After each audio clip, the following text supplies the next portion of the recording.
Check it out, Andrea Cannon. This episode is really special. It's probably one of my favorite. Andrea's a dynamite person in Owners Club, SubTo, and doing the thing. So stay tuned. This is $1 million deal for less than 2% down. Talk about creative finance and the possibilities of it and the naysayers. This one's for you, real estate agents. This one's for you. This is an educational trip. So stick around, stay tuned. And guys, if you like this, please go subscribe, like it, comment. And also go over to realestatejustin.com for more if you want to do collaborations. My team and I want to hear from you. I'll see you on the next. Welcome to the Get Creative Podcast. I'm your host, Justin Tumanowski, and you can find me at realestatejustin.com. Hey guys, we're here to talk about creative finance, and we're going to break down a pretty awesome story. So we're going to talk about the state of Utah. We're going to talk about a 2% entry fee. We're going to talk about creative finance, and we have $1 million deal here. So, Andrea, please introduce yourself, give the audience a little snippet of who you are and where you're from, and let's get into this beautiful story.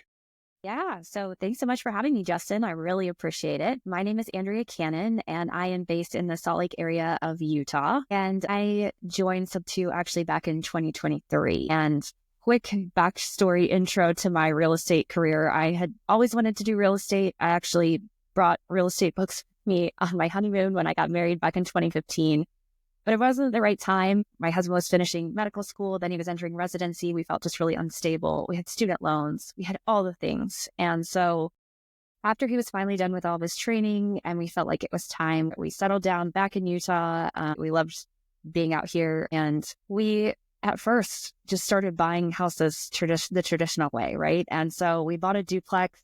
We ended up actually putting 30% down on a duplex. And if you know anything about the Utah market, you know it's pretty expensive. And so we were house hacking and started house hacking, and I absolutely hated it. And so pretty quickly... What did you hate about it? Was it neighbors? I hated living next to my tenant.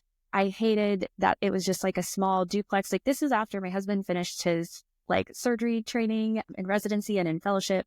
I'm a pharmacist also. So I just felt like we were finally established, and here we were living like we were in college. Yeah. And it's just a place, it's not like it was bad. It's a nice duplex, but it was 2-bedroom, 1.5 bath, no garage, no storage. We had no space. It just felt really cramped. We do a lot of outdoor activities here in Utah, which is one of my favorite parts of living here. There's skiing less than 20 minutes from the duplex and less than 20 minutes from my current house. And so we would come back home from skiing and we had to have nowhere to put the skis, and they would just end up in the living room. It just felt awful. I enjoy your Instagram, by the way, like seeing you, like you're hiking and traveling and doing all those things. Pretty awesome stuff, but that's beside the point. Yeah, and a lot of that has to do with Utah. There's so much fun stuff here, but we really hated that duplex. Not hated, we still own it, but, just living in it. And so pretty quickly, that duplex was in my husband's name. And I was like, you know what, I'm just going to buy a property that we can move into in my name. And so we bought another small single family home and moved into that property about 6 months after we had moved into the duplex, because I was like, this is not working for me. I am absolutely miserable. Let's go into this other place. And then I don't want to say ran out of money, but kind of, because we put 30% down on the duplex, and then we put 10% down on the single family home. And I'm just asking, well, man, how's everybody else buying all these houses? What are they doing to buy these houses? And I started getting targeted ads from Paste to Morby on Facebook. Well, you must have clicked something. Yeah. Well, I was asking that question literally out loud. Oh. And so I looked into him on Bigger Pockets, and I was like, oh, this guy's 50-50, maybe a scam, maybe not, I don't know. Yeah. But he was coming out with a book. And so I read his book, Wealth Without Cash, and that was at the end of June. I ordered at the end of June, read it in the beginning of July of 2023, and joined SubTo right afterwards. So SubTo's Pace Morby's community, as most people know here. And then I just started, making calls and door knocking. I had actually already even started making calls before that, as soon as I had read the book. So I was like, man, this is awesome. One of the main reasons I joined SubTo is I was like, well, if somebody says yes, I'm not going to know what to do. So pretty quickly, I found the property that we're going to talk about today. So pause right now, if you don't mind. And thank you. Such a wonderful intro story. I'm painting the picture in my mind. The one thing that I picked up at the end of this, so wait, you just rolled up your sleeves and said, I'm going to take action and just, do the thing. I'm going to call. Who are we calling? Calling agents?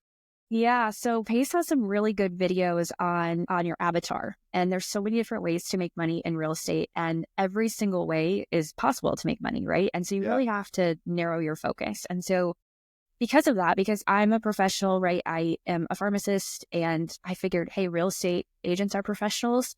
It felt like direct to agent was a pretty good fit for me. And so I was leaning pretty heavily on direct to agent. And how I was doing this at the time, I have much better systems now, but remember, I was absolutely brand new and even started making phone calls before I joined SubTo. Was I was just going on Zillow and checking with Privy, which I don't even have Privy anymore. Honestly, wouldn't recommend. Well, we have Deal Sauce now. Yeah, definitely. Yeah.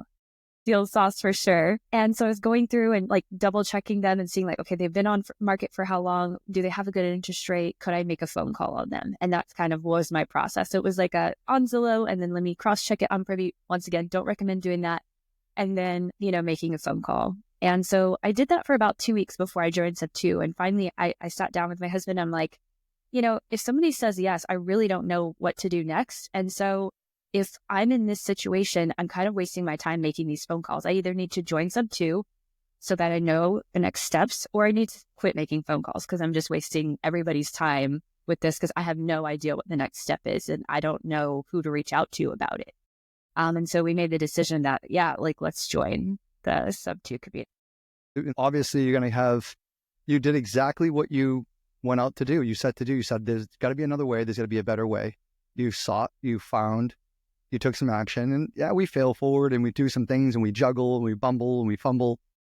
But now we're going to get into the story of you actually did what you said you were going to do. You went and bought a property and you are much less down than 30%. And let me ask you a question, actually, before we go into the story. When you put 30% down, how much was the purchase price of that duplex, if you don't mind me asking? Yeah, it was $735,000. So you put 30% down on a $700,000 house now, and you're going to go into a 2.1%, give or take, on $1 million. All right, let's get into the story and let the audience know what's going on with the story. Yeah, so I was kind of outlining how I was finding these properties, and I was looking all over the Salt Lake Valley, but then I had this one specific area. It's actually very close to the duplex that I already told you about because we love this area. It's so close to the mountains. They're actually so close it's kind of hard to see them because they're so right there, right? But it means that we're next to all the things that I love to do for fun, hiking, skiing. I'm primarily looking for rentals to continue to buy. But at the same time, I'm also looking for another primary home because we knew that we were in this place that we liked, but we didn't love. It was a small single family home. And so through that process, I was finding houses, and I'm looking on Zillow. I found this house and it was currently listed for $950,000. But back in March, so I found this house around the July timeframe, right? This is right when I'm joining SubTo. But back in March, it was listed for $1.3 million. And every 6 weeks, they had dropped the price on this house. And so you could tell that they're getting to a point where they really they're serious. It's not just sitting on the market. Let's see what we can get or whatever, right? They listed in March of 2023 for $1.3 million, dropped every 6 weeks. And now we're at $950,000 and we're in July. And so I found this house, but being that I have a W-2 job, I can't make phone calls every single day. Between the timing that I found the house and the timing that I went to make a phone call, it was now no longer on the market. And I was like, man, I know it didn't sell because it wasn't ever pending or anything. So I'm like, I don't know what to do. I guess I'm going to go door knock. I didn't know about expired listings. I was just so brand new, right? And so I go to door knock and it's in a gated community. I was like, man, okay. So I'm like waiting to see if I can get behind a car, to come in or something. And I think I'm going to maybe, try to sweet talk a gate agent, but it's really just one of those keypad ones. And so there's like nobody to talk to. And so I start outside the gate and there is another house in the same neighborhood for sale. And so I see that realtor. So I make a phone call to them and I'm like, hey, do you know the realtor that was on that other house? Do you know if they sold? And we're just like making connections and he's like kind of a strange bird, didn't really get anywhere. And so, I decided I know what I'm going to do. I'm going to skip trace them. And all this seems like super logical at this point in time, but you have to remember I was so brand new that I hadn't even heard of skip tracing. I just had searched on the community and I saw that people said, what do you do when you can't, find the owner of a house? And people are like, you skip trace them. So I'm like, cool. Yeah. I remember that too, like not knowing what skip trace meant, because it's, I don't know, why would you just say like get phone records or like, I don't know, people's contact information. But yeah, guys, skip tracing, if you don't know, if you're brand new and you're in Andrea's shoes and my shoes from years ago, skip tracing is just a service. It costs like 10 cents. I know on Deal Sauce, we charge 10 cents and it's like a 90% hit rate. And then you're getting like 7 phone numbers, emails, anything related to that person's address. So continue on, Andrea. I just wanted to a bit. No, that's helpful because, like I said, I was learning as I was going, and so I'm in the same boat I was in the same boat as a lot of people who are listening to this are now. And so I skip traced and I reached out to them, phone call, text message, no response. So my next step was like, okay, you know what? I'm gonna write a letter. So I wrote a letter and mailed the letter. So I mailed it. I have notes from this whole transaction, so I have them right here for me. So I mailed the letter on August 10th, and the seller actually reached back out on August 24th. All right, hold on. Time out 1 second. I'm a nerd for mail. I'm a nerd for letters. I just wrote 2 this morning to 2 of my old sellers because we get deals constantly years later with these notes. Did you do a handwritten note or is it just a generic postcard? Handwritten note. That a girl. All right. That's what I wanted to hear. Cool. Guys, that should be a mic drop, or if there's a bomb or something we can hit, please pay attention to that. Andrea, please go ahead and continue on. Yeah, so I sent them a letter on August 7th. They reached out on August 24th, so they had mail forwarding. I didn't realize at the time that they had actually moved out of state. And that was the main reason for them selling their property. The thing about the property is that the HOA required a 12-month lease. They were about to rent it out, but the rents weren't, it's a really nice property. I guess I haven't mentioned that yet. 5,200 square feet. In the gated community, the HOA takes care of the snow plowing and all the stuff, like even your driveway and your sidewalk. The houses are really nice. They're just not going to quite get the rent that you would need to maintain the mortgage for it. And so they were going to lose with like vacancy and CapEx and things like that, just, property management, because they were out of state, lose around $2,000 a month renting it out. So they had pulled it off the market. Their realtor that was working with them to sell it was now going to try to rent it out for them. They were in the process of doing tours and all these things. So they reached out and they said, do you really want to buy the house? I said, yeah, I do. And so they're like, okay, well, we still have our realtor involved. So if you could reach out to her, we'll go through her for everything. And the other thing that they said was the lowest price we could go is $925. He said, well, if we could come to an agreement, could we do $950, which was your purchase, which was your list price, but you handle paying your agent and everything else that needs to get to the $950. So there was solar, all that stuff. So I'm going to cut to the chase. There's a lot of back and forth with the realtor. There was a lot of lack of trust initially with the realtor. I think they were approached by a ton of other people to do creative deals. But because no one had actually intended to live in it, the exit strategy was very unclear for them. They're like, how are you going to actually make this make money? And then therefore they didn't, they just felt like they were setting the agent felt like she was setting her sellers up to be in a bad situation, 6 months later, something like that, when somebody realizes they have no money from, income from the property to pay the bills. And so we, I guess with a decent amount of back and forth, came to the terms that we would do $950.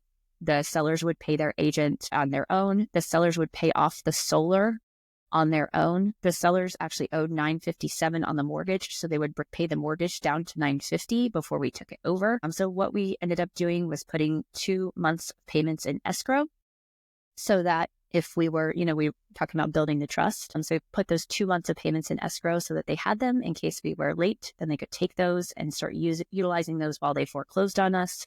It's been a year and almost a year and a half now. We've never been late. We're actually early because we don't want it to happen.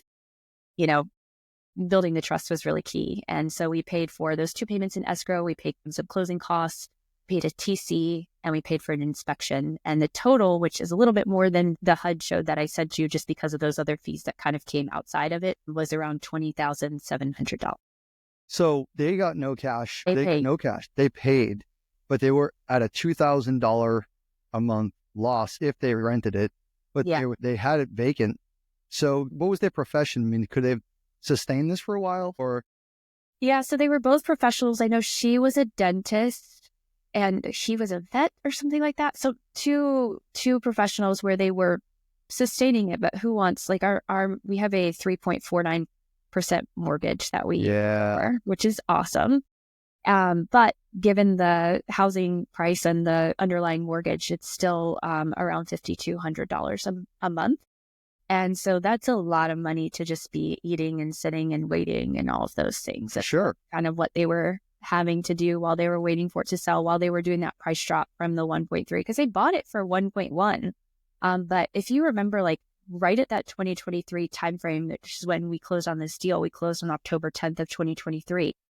The interest rates at that point were the highest, basically, that they had been, around 8% at that point in time for even just primary homes and everything like that, not just investor related houses. And so, it's putting a really difficult pressure on the market, especially here in Utah, since we had a massive run up, as did most places, but ours was like a rocket ship straight up during COVID and slightly afterward. And so when you rocket ship up, you do need to come back a little bit. And they unfortunately were experiencing that right at that time. Yeah. Wow. And that's the thing is you got to prosper from that. It's not that you had to go take out another mortgage. So think about the audience that I want to paint the picture. Someone was supposed to come and buy this traditionally and go most likely take out some form of debt, some form of mortgage, whether they came with half down on $1 million or they took out majority of it. They're coming with a 6-7% interest rate, if not more. That $5,000 that Andrea has now would most likely be in this $6,000-$7,000 a month range a month. Think about the earnings, even on the interest rate that she's getting. She not only they paid down, the mortgage to $950, right? $950. That's yes. They didn't get any cash. They paid to alleviate a problem, and she walked right into that. And the two payments, I've done something very similar, and I believe ours was 2 as well, 2 or 3. And that was the same thing. It was actually, I bought an asset on the ocean from an investor, and local investor, his pain was, he had 250 doors. He was just like, listen, I don't want to deal with this if this comes down the pike. Can you just put 3 payments in there, make me happy? I know of creative. I don't know it. I know of it. I'll do it. Just keep the payments. Go 3 ahead.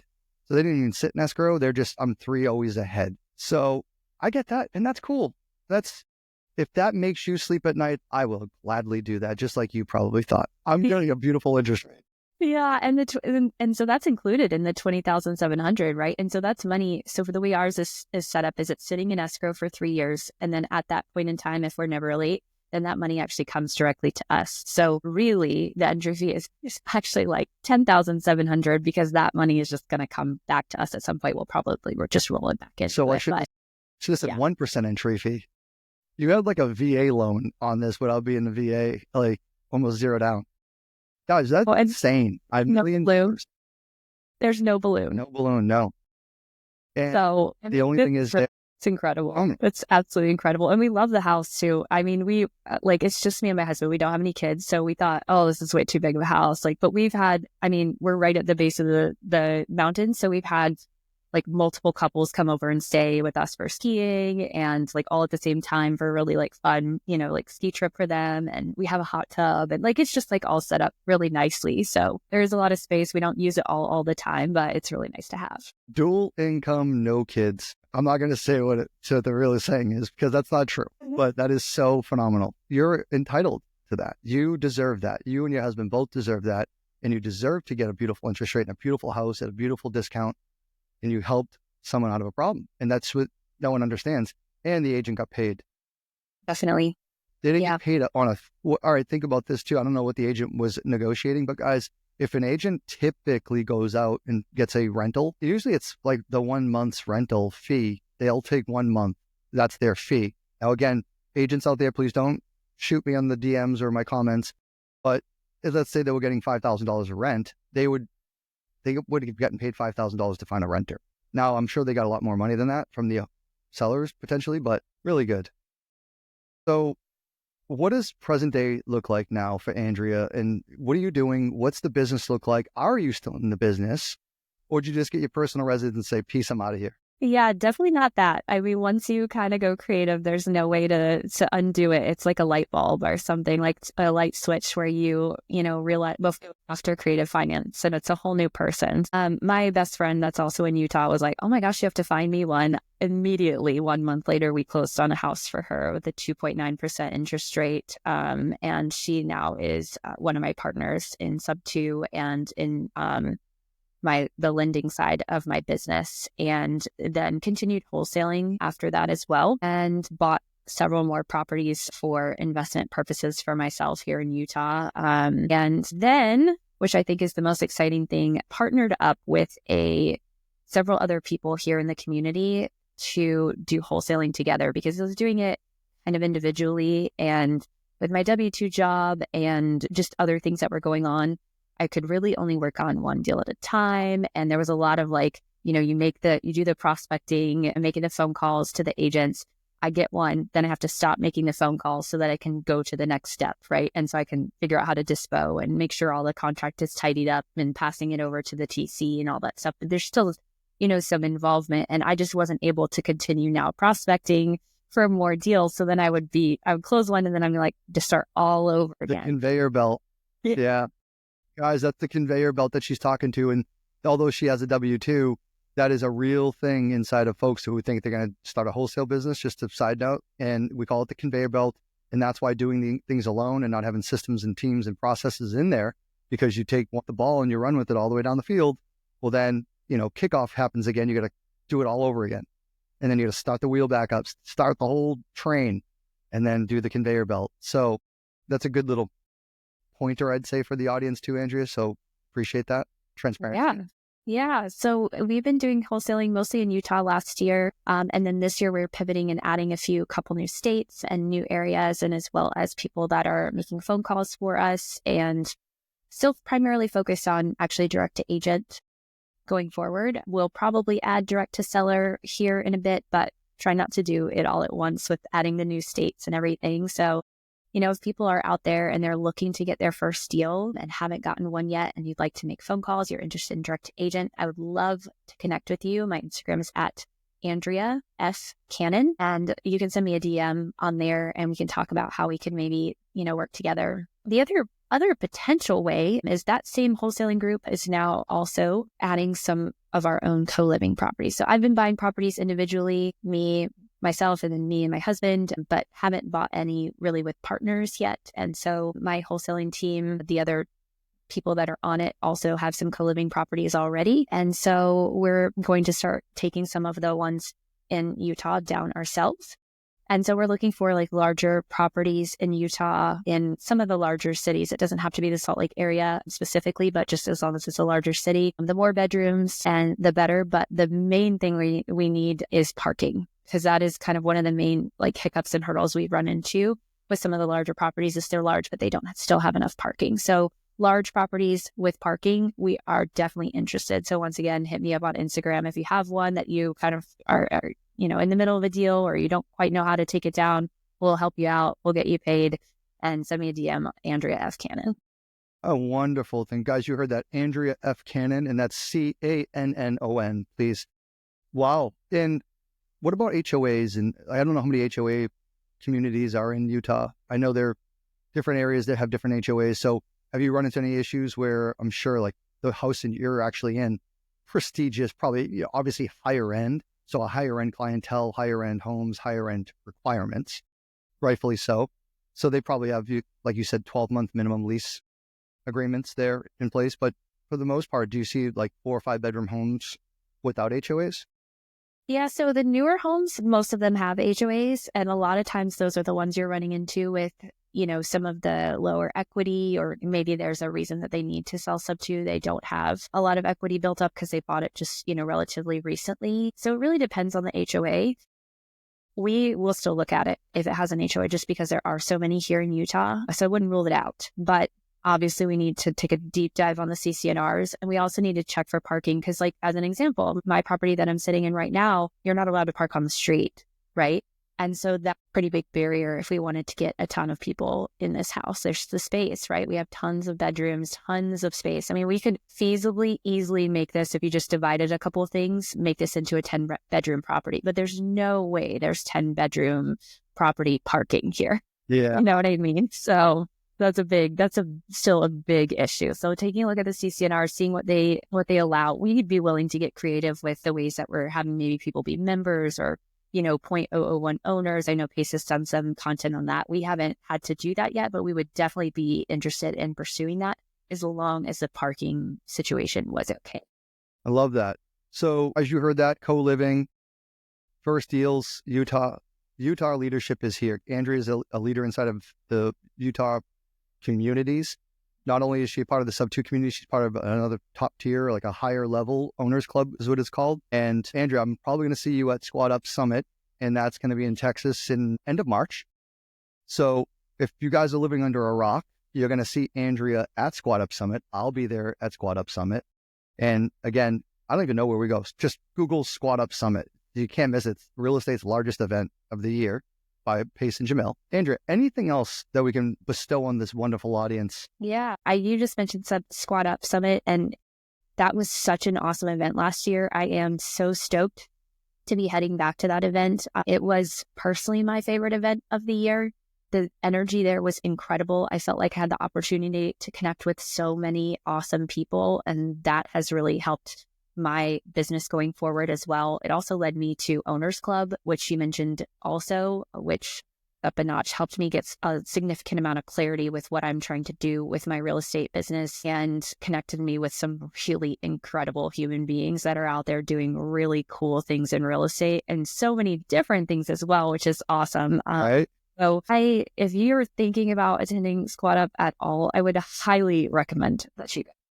Well, how about this? I was just thinking of where you and I actually met. Now, we've met, but you and I got to collaborate, and I was like, you got to get on this. You were telling me this wonderful story. But the setting we were in was, and I'm like, you got to get on the podcast. It was like, I remember it was like 2 or 3 in the morning, and we're at like a house party, but everyone thinks like we were at a house party that's like the crazy wild house party of like fraternities. And no, guys, this is at a real estate event. We were at an owners club event in Arizona, and someone ended up buying like a 2-bedroom suite. And they're like, when everyone wants to go to bed and those who do not want to go to bed and talk about real estate and just laugh and giggle and have a good time, that's where we were collaborating. I was Dustin and myself, Dustin Seiler, another regional leader inside of Utah. But that's where I met you, Andrea. You know, we get to talk about this story, and I'll never forget it. And those are the moments of Squad Up Summit. Those are the moments of like, it's not the speakers, it's who you meet, like being there, showing up. That's all you got to do is just show up. Yeah, definitely everybody should go. I mean, I highly recommend it. It was so awesome. I'm so stoked for this year. Well, it's going to be a good time. And yeah, we're going to be in Texas. I think it's Dallas, Texas. I barely even know the details. My stuff's booked. Andrea, you said it all. It's so wonderful finally getting to connect with you on here. I know we've been trying to do this for a while. And thank you so much. And guys, I hope you enjoyed this episode. I know I did. This is the Get Creative Podcast. Thank you for tuning in. I'll see you on the next one.